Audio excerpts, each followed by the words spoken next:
A very wise person once said that if you want to know a man's true character, there are two ways to find out. The first is to ask him what he thinks of himself. But this is not reliable because people tend to overestimate themselves. So the second way is to look at how other people treat him. This makes much more sense because people will treat others based on how they actually are, not based on what they claim to be. So today we're going to explore who Kyunti was and see how other people, both his students and his contemporaries, viewed him. Because by doing so, we will learn how we should view him as well. Born in the state of Lu during the spring and autumn period, 551 to 479 BCE, Confucius was born into a time of great change and upheaval. The Zhou dynasty had reached its decline, and the power had shifted to various local states, which then began competing with each other for dominance. In fact, the very concept of a Confucian as a label didn't even exist back then. Rather, he and his followers were simply known as the students of Kang, and just like any other student, they studied under his teachings and guidance, trying to become better individuals through his wisdom. So, who exactly was Kyunti? What type of teacher was he? To answer that question, let's take a closer look at some of his students. First, we have Zigong, one of Confucius's most outstanding students, who would later become famous for his ability to memorize the Confucian canon. But before that, he was just a regular student sitting at the feet of his master learning from him. However, there is one story about Zigong that really stands out. One day, Confucius and his disciples were invited to a nobleman's residence for a dinner party. Now, you might think, what's so special about that? Well, it was actually quite scandalous, because the host was infamous for his love of debauchery and gross immorality. The commoners even had a saying, "Don't enter the gate of the Markiva way, lest you lose your eyes and ears." Basically, he was known for throwing extravagant parties filled with drinking, gambling, singing, and dancing girls. And then when Confucius and his students arrived, they noticed something even more shocking. All of the guests were blindfolded. And then the host turned to Confucius and asked, "What do you think of my entertainment?" Confucius replied, "I came here to discuss propriety with you, but now I see that we have nothing in common. I'm leaving." Then Confucius and his students got up and left. Now, you might think this story is just an anecdote about how much of a prude Confucius was, but actually, there's a lot more to it than that. You see, Confucius didn't just walk out because he was disgusted by what he saw. Instead, he walked out because he was deeply disappointed by the host's lack of self. You see, the purpose of the party was for the host to show off his wealth and power, and he did that by hiring beautiful women and covering their faces so that only he could see their beauty. He hired musicians to play so that only he could appreciate their talent, and he made sure that all of his guests were drunk, so that only he could remain sober to observe everything around him. However, despite all of this, he still didn't realize how ridiculous he looked to others. And that's what Confucius found most disappointing. You see, Confucius believed in living life with sincerity and authenticity, and this was something that the host was completely lacking. In fact, Confucius even said that such behavior was a sign of someone who was becoming increasingly degenerate and corrupt, and that's why he left without even discussing propriety. Why bother talking about it when it was clear that the host wasn't even listening? But this story also tells us a lot about Zigong as well. You see, Zigong was one of the few students who didn't seem to mind this scandalous dinner party. In fact, he loved attending parties like these, where he could enjoy good food, drink, and music. And so he questioned his master, "Why can't we enjoy ourselves like everyone else? Why do we have to be so serious all the time?" Confucius replied, "You may not understand this now, but when you reach my age, you will understand why." So what was the deeper meaning behind Confucius's reply? Let's find out. After the party, Confucius and his students returned home. Su then Li Zigong couldn't help it anymore. He burst out laughing. Confucius asked,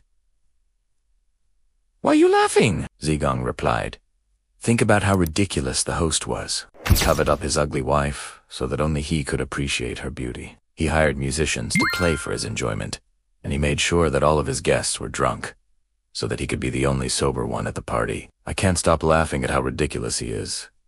Confucius then said, "You may laugh now, but when you reach my age, you will understand how sad it is instead."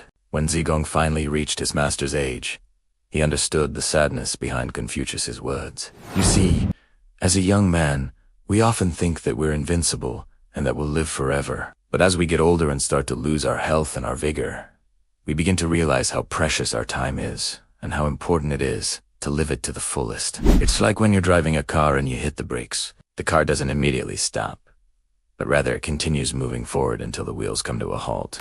Similarly, as we get older, we continue to move forward in life until our time eventually runs out. And when that happens, we realize how much we've wasted. And that's what Confucius meant when he told Zigong that he would understand the sadness of the situation when he reached his age. Another one of Confucius's students was a young man named Ran Bunyu.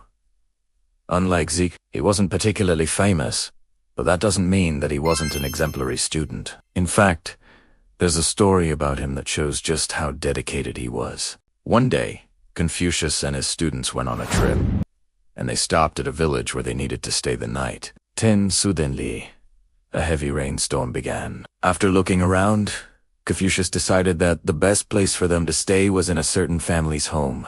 Then, when they knocked on the door, a woman opened it, and she welcomed them in. Soon after, they sat down to eat, and Confucius turned to Renbonu and asked, "Would you be able to identify those plants outside if I asked you about them?" Renbonu replied, "With so much rain, how could I possibly know what they are?" Confucius nodded understandingly. Then, after the meal, they prepared to leave, and the woman stopped them and said, "You can't go anywhere in this weather. Just stay here for another night."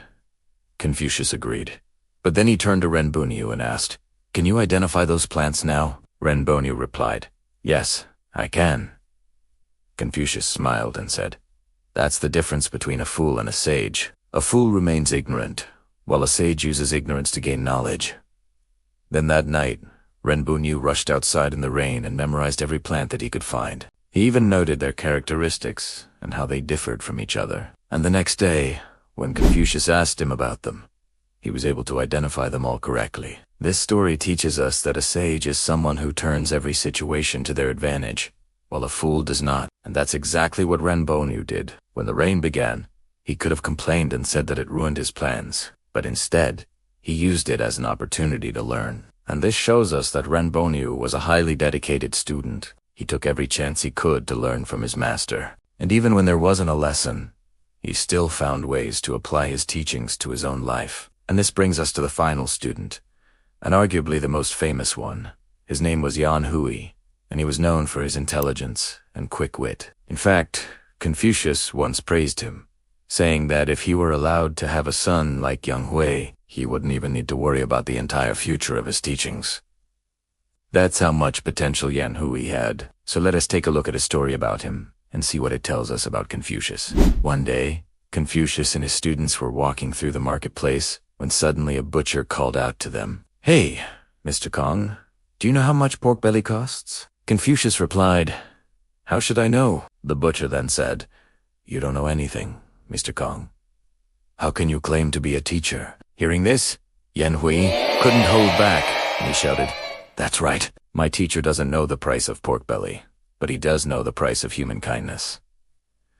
The butcher was stunned and asked, "What do you mean?" Yan Hui replied, "The reason why my teacher has unanswered your question is because he is waiting for you to show some respect. If you had just asked him nicely, he would have told you."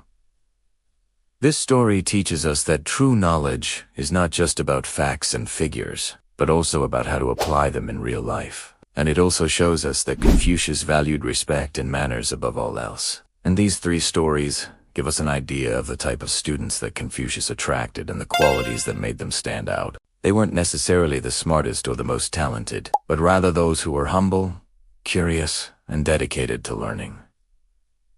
And this leads us to the conclusion. So, who was Confucius, and how should we view him? Based on these stories, we can say that Confucius was a teacher and philosopher who emphasized the importance of ethics, benevolence, and living a virtuous life. He attracted students from all walks of life, not because of their social status or intelligence, but because of their willingness to learn and grow. His teachings were practical and applicable to everyday life, and he encouraged his students to put them into practice. And although he lived over 2,000 years ago, His teachings are still relevant today because they address universal human concerns such as morality, relationships, and the purpose of life. But how should we view him?